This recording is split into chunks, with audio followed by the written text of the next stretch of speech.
Há alguns anos atrás, eu fiquei muito preocupado quando meu filho mais novo me anunciou que ia pretender fazer cinema na vida, ia começar a estudar cinema.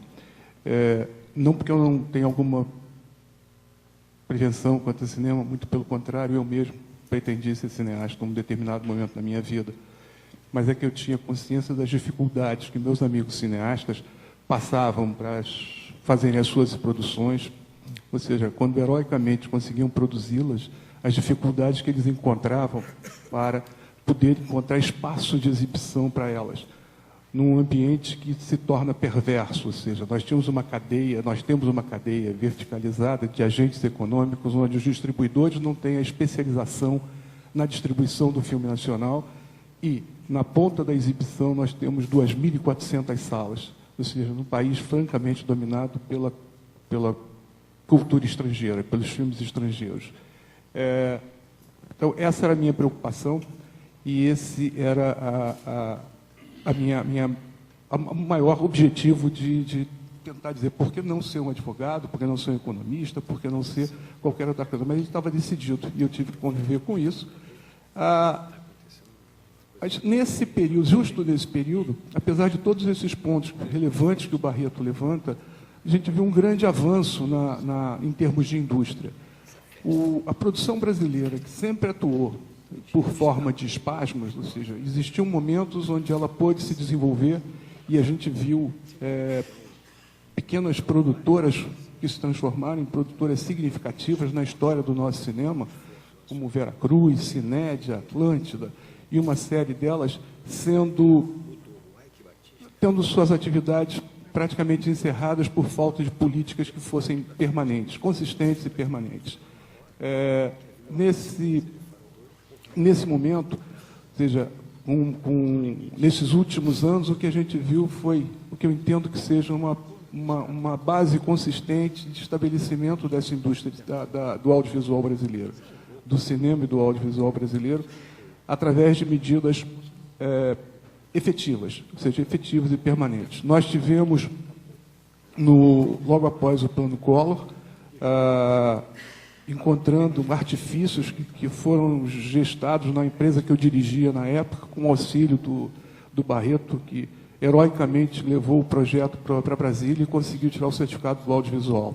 Isso, de uma certa forma, propiciou o recrudescimento dessa atividade. Nós tivemos outras iniciativas que também se consolidaram. Eu estou vendo a Vera Zaverucho aqui, que trabalhou conosco nos Foncines, ou seja, nesse mesmo ambiente da Andima. Isso são espaços que propiciaram que a nossa produção tivesse, de alguma forma, um andamento nesse período. Hoje, nós temos, basicamente, com 3 medidas que eu considero fundamentais para o país ter uma indústria do audiovisual, ou seja, um país efetivamente do audiovisual, que são, por base, a lei da televisão por assinatura, 12485, o SEAC, Serviço de Acesso Condicionado, que criou pela primeira vez no Brasil um espaço para o regime de cotas para conteúdo brasileiro nas nossas televisões. Essa televisão que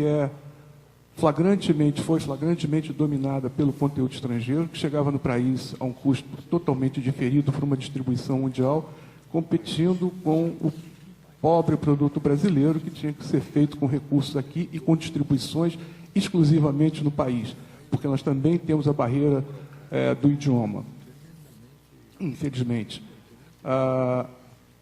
O SEAC, ou seja, a Lei da Televisão por Assinatura, ela trouxe um regime permanente, tanto de canais, ou seja, com canais que tenham necessariamente que ter um período de 12 horas de conteúdo brasileiro, período de 3 horas de conteúdo brasileiro e, principalmente, colocando 3 horas e meia nos canais estrangeiros, 3 horas e meia semanais, que são números pequenos, mas que já são significativos para um conceito de indústria.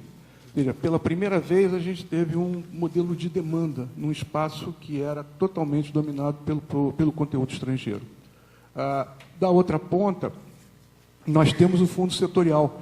A existência do fundo setorial, com a sua linha de televisão, ou seja, com suas diversas linhas, e principalmente agora com a sua linha de televisão, ele ele é o financiador dessa atividade, ou seja, na ponta do produtor, ele encontra no fundo setorial a possibilidade de encontrar financiamento para as suas produções, para essas produções que são demandadas pelas televisões. Em